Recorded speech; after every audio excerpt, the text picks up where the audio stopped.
Yo voy a hacer hoy la segunda parte de la parábola del hijo pródigo. En la semana pasada contemplamos el padre. Este martes vamos contemplar el hijo más joven. Empieza así el Evangelio. Un hombre tenía 2 hijos. El menor de ellos dijo al padre: Padre, dame la parte de la herencia que me corresponde. Y el padre les repartió sus bienes. Pocos días después, el hijo menor lo reunió todo y se marchó a un país lejano, donde malgastó sus bienes, viviendo como un libertino. Cuando se lo había gastado todo, sobrevino un hambre extrema en aquel país y comenzó a pasar necesidad. Entonces se puso al servicio de los habitantes de esta región, que lo envió a su campo para cuidar cerdos, y deseaba llenar su vientre con las algarrobas que comían los puercos, pero nadie les daba nada. En esta parábola, la figura central es sin duda el padre. Cada circunstancia, cada detalle, el padre revela su riqueza interna y externa. Y lo era, primero, rico, ya que tenía posiciones hacia el punto de tener algo para que sus hijos lo heredaran. 2. Amigo de sus hijos.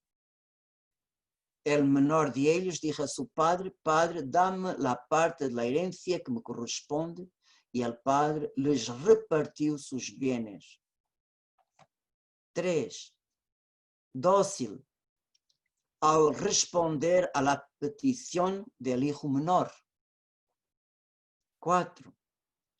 Benevolente al dejar que el hijo reúna todas sus posiciones y deje la casa paterna. 5. Magnánimo de corazón, porque permite al hijo dar un paso en falso, con la esperanza de que un día se dé cuenta, reconozca su error y se haga humilde. Y por último, confiado en que de un mal se deriva un gran bien.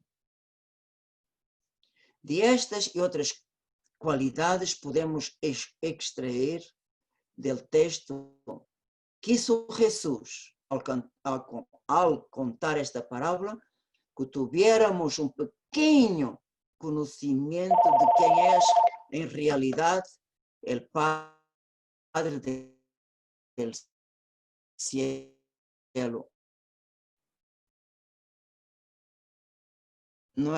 O primeiro ponto é: quem é este hijo humano? ¿Quién es? Dios es Padre en su acto creador, porque todo es obra de sus manos.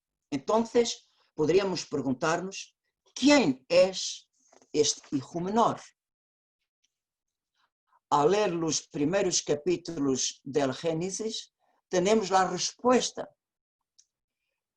Cuando llegó el pecado original del hombre, ya había ángeles. Ángeles malos. La serpiente era el más astuto de todos los animales del campo que Yahvé Dios había hecho. La serpiente sirve como una máscara para un ser hostil a Dios y enemigo del hombre. En el libro de la sabiduría y luego en el Nuevo Testamento y toda la tradición cristiana, reconoce en la serpiente el adversario, el diablo. Pero también había los ángeles buenos. después de haber anunciado a Adán y Eva las consecuencias del pecado cometido, Yahvé Dios, tras expulsar el hombre, puso delante del jardín del Edén querubines y la llama de la espada vibrante para custodiar el acceso al árbol de la vida. Por lo tanto, antes del hombre, Dios ya había creado los ángeles, los puso a prueba y la separación ya se había producido entre ellos. Y la Sagrada Escritura también comienza con estas palabras. En el principio creó Dios el cielo y la tierra.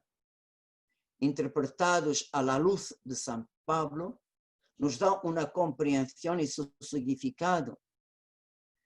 Porque en el Hijo, fueron creadas todas las cosas, tanto en el cielo como en la tierra, los seres visibles y los invisibles, tronos, dominaciones, principados y potestades. Todo foi criado por meio de Ele e para Ele. Colossenses 1:16. Por lo tanto, Dios procedió primero a la creación espiritual, es decir, a los ángeles, y luego a la creación material, es decir, todo el universo material, y como culminación de sus obras, crió el hombre. Este es precisamente el camino que el autor sagrado narra la creación, el himno de los 7 días. Entonces podemos decir que el hijo menor, el último a ser criado por Dios eterno, es la criatura humana.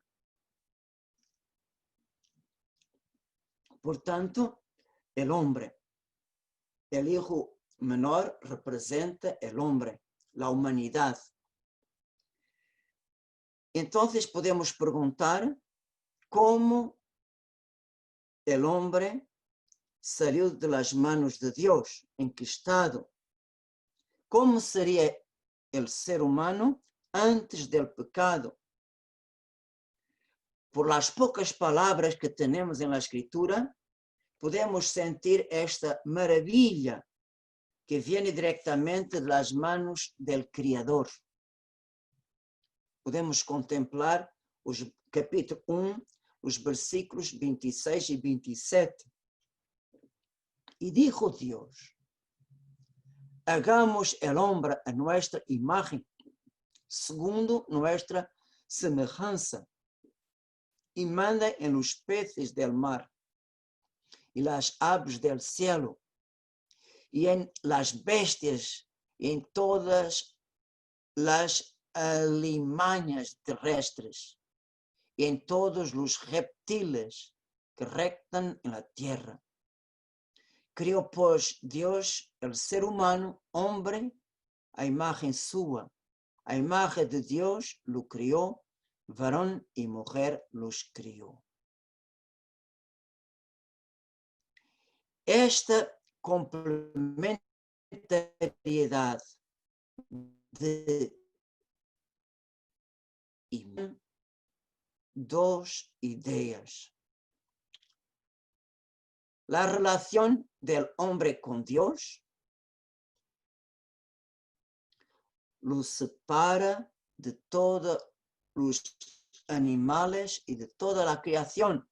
El hombre tiene una relación única, distinta de todas las otras criaturas. Segunda idea, sin embargo, en la naturaleza humana hay inteligencia y voluntad que hacen del hombre una persona, un ser personal, en un sentido análogo similar al Dios Criador, que es un Dios personal. Isto prepara el camino para una revelación superior, es decir, para que el hombre comparta la naturaleza de Dios a través de la gracia. Y al final de la creación material está escrito, viu Dios cuanto había hecho y todo estaba muy bien. Muy bien. Esta pequena frase é importante que a compreendamos no sentido mais profundo.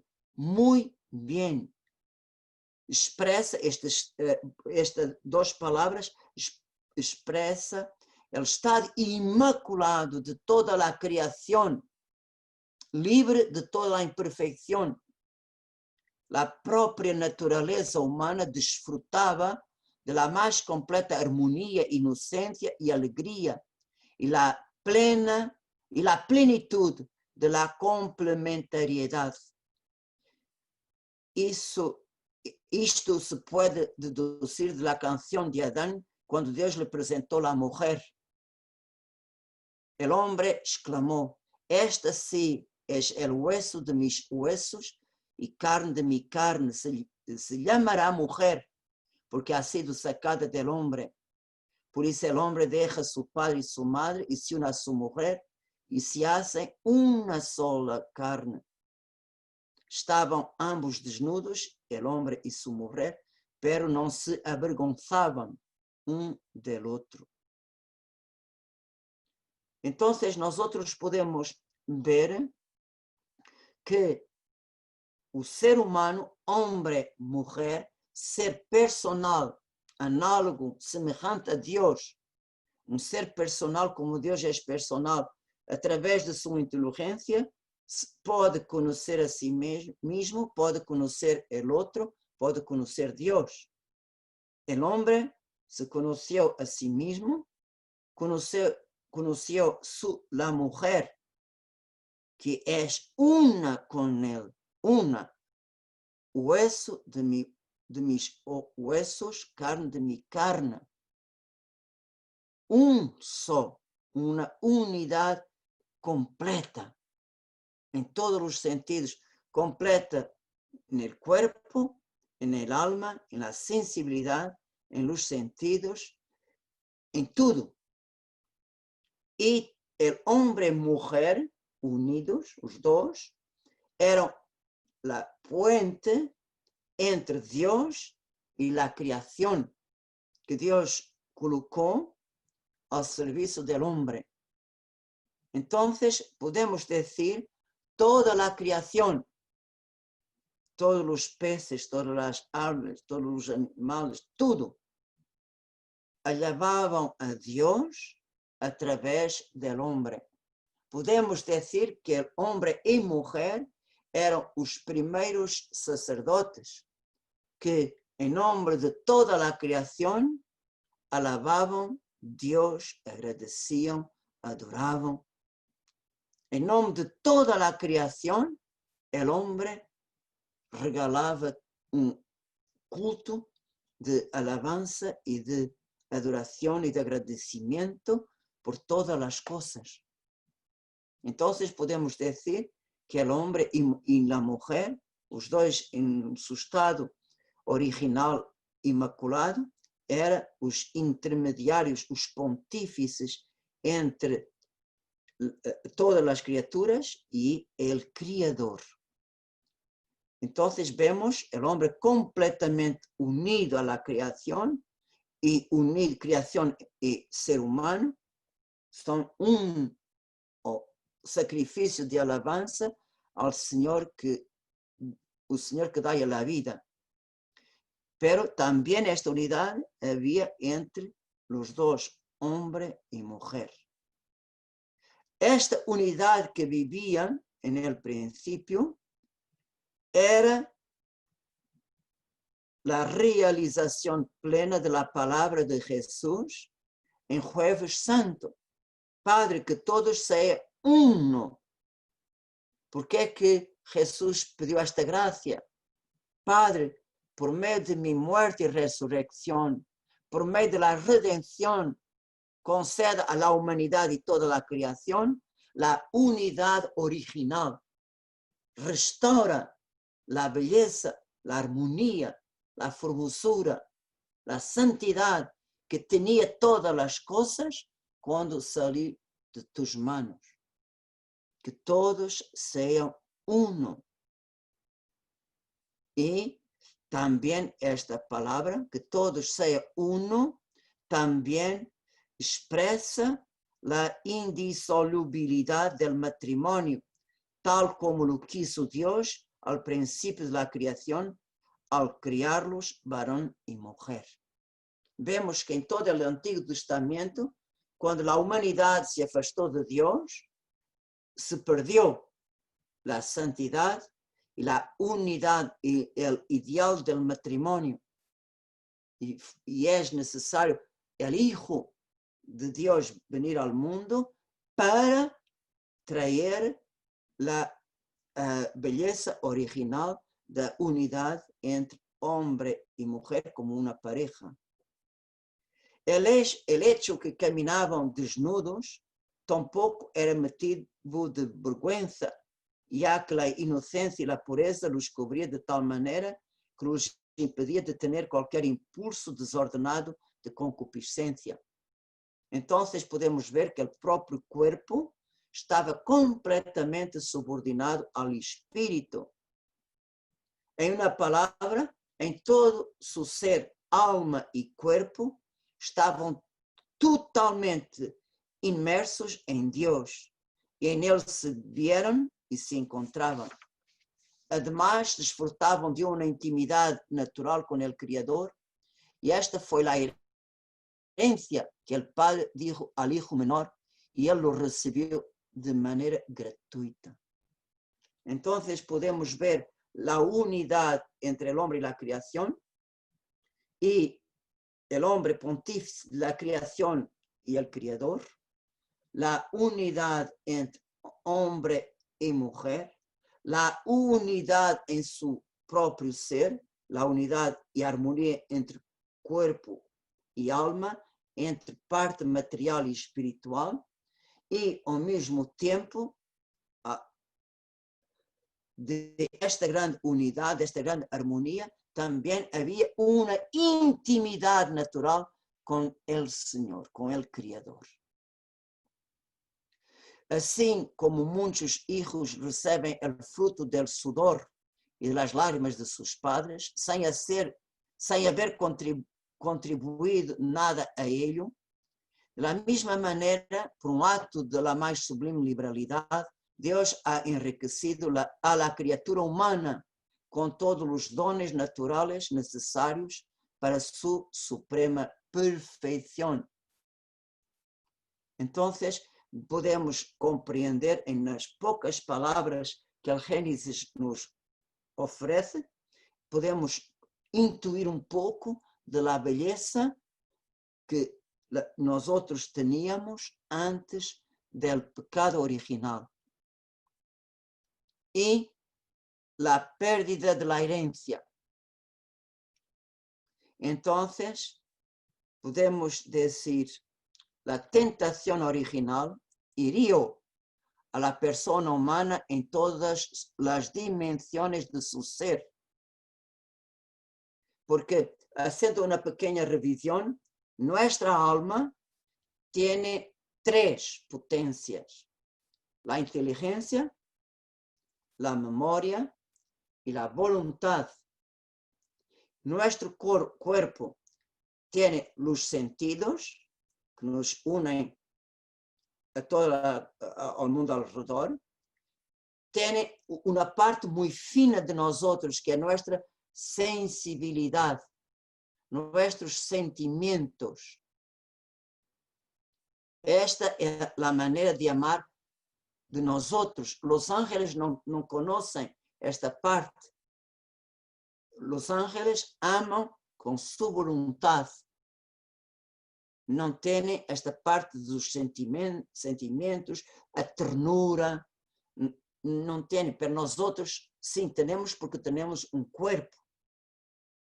Entonces, en lenguaje bíblica, vamos a ver cómo el demonio hirió toda nuestra naturaleza y cómo quebró. Cada cosa fue quebrada. nos habla el Génesis. La serpiente dijo a la mujer, así que Dios les ordenó que no comieran de ningún árbol del jardín. Mire esta pregunta.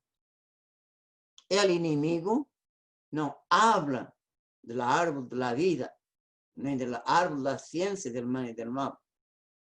Él hace una pregunta que no es la pregunta, no es la afirmación que Dios ha dado.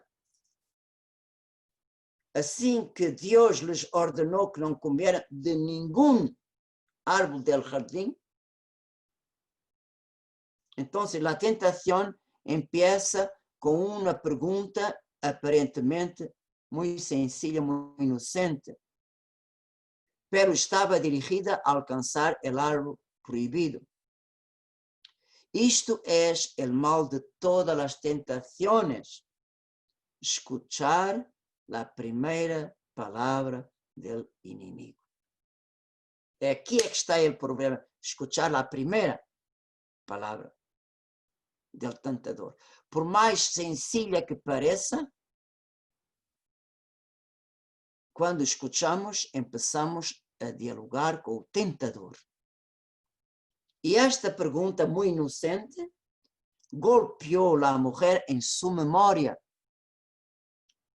en donde la puso al servicio del padre la mentira para inducirla a responder.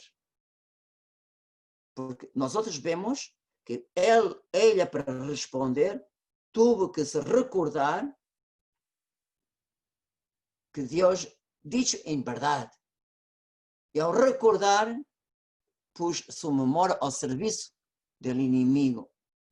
Y la mujer respondió, podemos comer de los frutos de todos los árboles del jardín, mas del fruto del árbol que está en medio del jardín, ha dicho Dios, no comáis de él ni lo toquéis, so pena de muerte. Entonces vemos la puerta abierta por la memoria.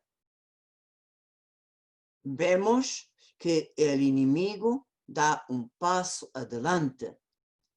Tomada la memoria, va a atacar la inteligencia. De manera ninguna moriréis. Es que Dios sabe muy bien que el día en que lo comiereis de él, se os abrirán los ojos y seréis como dioses, conocedores del bien y del mal. Por la inteligencia viene del pecado del espíritu. ¿Y cuál es el pecado del espíritu? El orgullo, que nos impulsiona a querer ser más do que somos. Miren, ¿qué quiere decir? Seréis como dioses, conocedores del bien y del mal. Isto quer decir, ustedes serão deuses para vosotros y seréis vos a tener el derecho divino. ¿Cuál es el derecho divino? Es Dios quien nos puede hablar que es bien y es mal. Isto es el derecho divino. Dios, al prohibir de no comer de árbol, ha dicho el hombre, podéis hacer todo, podéis ser administradores de toda la creación, podéis comer de todos los árboles, pero este derecho de decir que es bien, que es mal, solamente Dios, fuente de la moral, puede nos decir que es bueno y que es malo. Y la tentación original es, seréis como dioses y serán ustedes que van a decir, para mí el bien es esto, el mal es esto. Entonces podemos ver la tentación original continúa a través de los siglos, mismo en nuestros días. Vemos la humanidad quer ser ela, mesmo los gobiernos. Entonces, vamos a continuar. Entonces, el inimigo, por la memoria, fue a inteligencia, el orgullo. Yo voy a ser para mí la fuente del bien y del mal. Como hoy vemos mismo que los gobiernos se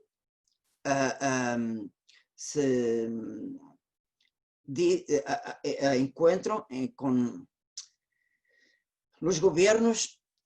Piensan que tienen el derecho, por las leyes humanas, de decir, por ejemplo, vamos a abortar, vamos a matar los niños en sus madres, porque esto es bueno, es protegido por la ley, ninguna persona puede hacer daño. Esto es muy bien. Y matar a la gente mayor, ya está, da muchos trabajos, se mata, pronto.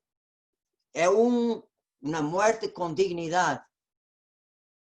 Mira, hoy vimos que el mal por el hombre, aquí el mal es bien y el bien es mal.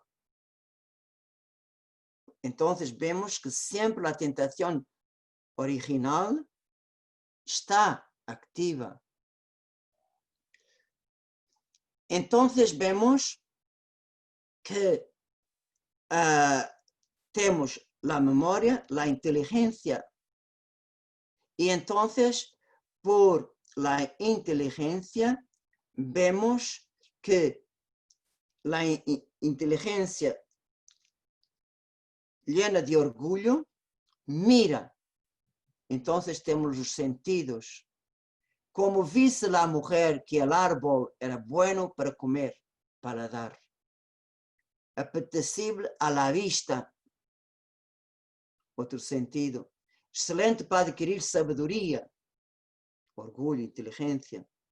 Entonces vemos que la inteligencia corrompió los sentidos y los sentidos atingieron la voluntad. Tomó de su fruto y comió, y dio también a su marido, que igualmente comió. Tanto el alma como con sus potencias como el cuerpo perdieron el estado inmaculado que estaban revestidos. Y de aquí, ¿cuál fue el resultado inmediato? Temos dos, inmediatamente.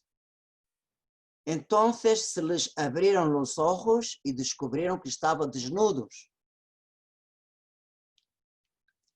¿Será que ellos, cuando comieron, fueron como dioses, conhecedores del bien y del mal? No. Abriram sus ojos y vieron que estaban desnudos. Estaban sem nadie. Y tenemos entonces o despertar de la inclinación para el mal. Y es la primera manifestación del desorden que el pecado ha introducido en la armonía de la naturaleza humana. A partir del primer momento que cortaron con Dios, vemos, perderon la armonía. Y segunda cosa, el miedo de Dios. El Yahvé, Dios, llamó al hombre y le dijo, ¿dónde estás? Este contestó, te he oído andar por el jardín y he tenido miedo porque estoy desnudo. Por eso me he escondido. Miedo porque por su propia culpa ha perdido la herencia que recibió gratuitamente de las manos de Dios. El texto sagrado nos dice después todas las consecuencias del pecado y la última es la expulsión del paraíso. Entonces vemos la inclinación para el mal. Por nuestra naturaleza, nosotros estamos quebrados en nuestra inteligencia, que es decir, El error de evaluación está aquí. Nuestra voluntad está quebrada. Quantas vezes queremos hacer bien e acabamos por hacer mal. Nuestra memória, quantas vezes nos traiciona, nos perturba. Nuestros sentidos, quantas vezes nem aquelas coisas que nossos olhos miram, podemos confiar, porque nossos olhos vemos uma coisa e quando falamos com a pessoa, aquilo que nós outros vimos não é a realidade. Por isso hacemos muitos juízos. Então vemos que nós outros estamos quebrados em todas as nossas partes e então estamos inclinados ao mal.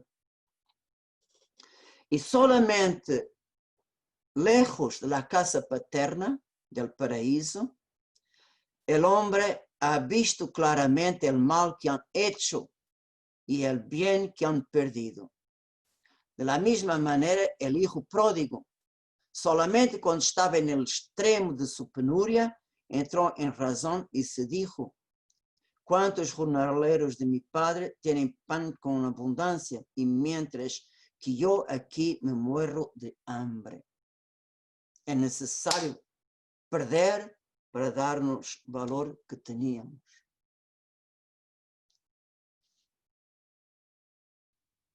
En esta indigencia, el hijo tomó la resolución: me levantaré, iré a la casa de mi padre y le diré: Padre, pequé contra el cielo y contra ti, ya no merezco ser llamado hijo tuyo, trátame como a un de tus jornaleros.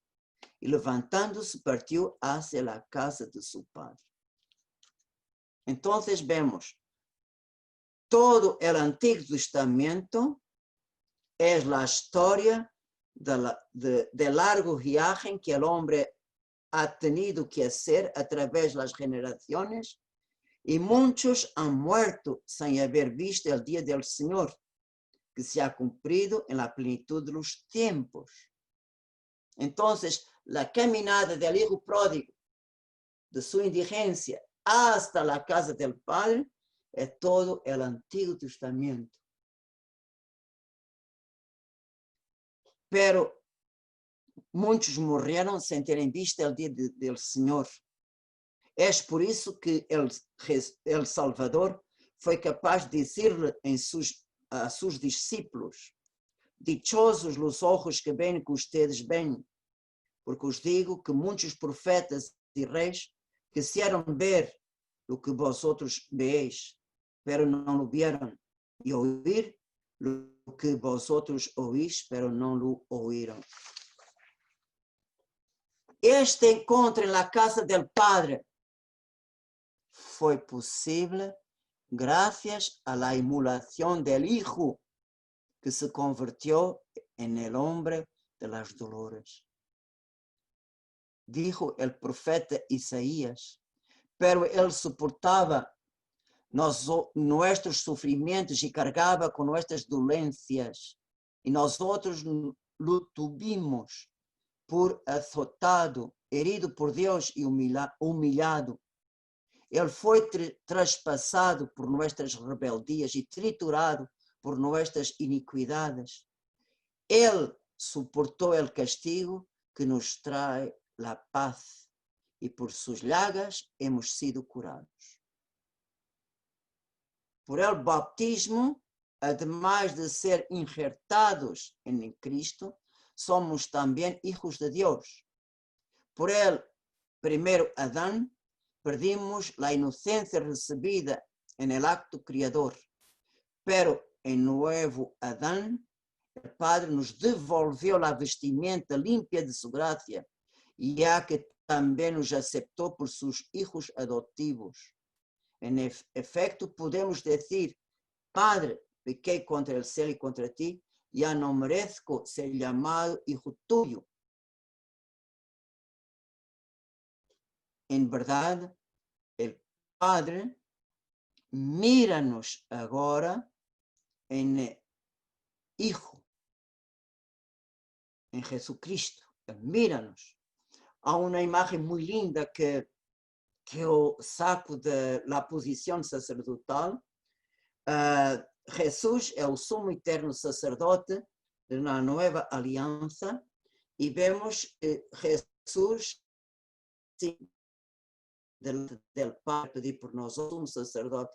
E quando ele leva suas manos, o Padre mira suas llagas e através de suas llagas, o Padre mira nós outros. Então, o Padre está sempre mirando que isso su Hijo, dar sua vida por nós outros.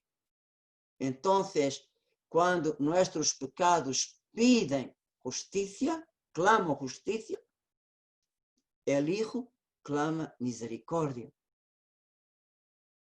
Então, vemos quando o Padre mira-nos em Jesucristo, Ele disse a seus servos: id rápido, traigan a melhor vestimenta.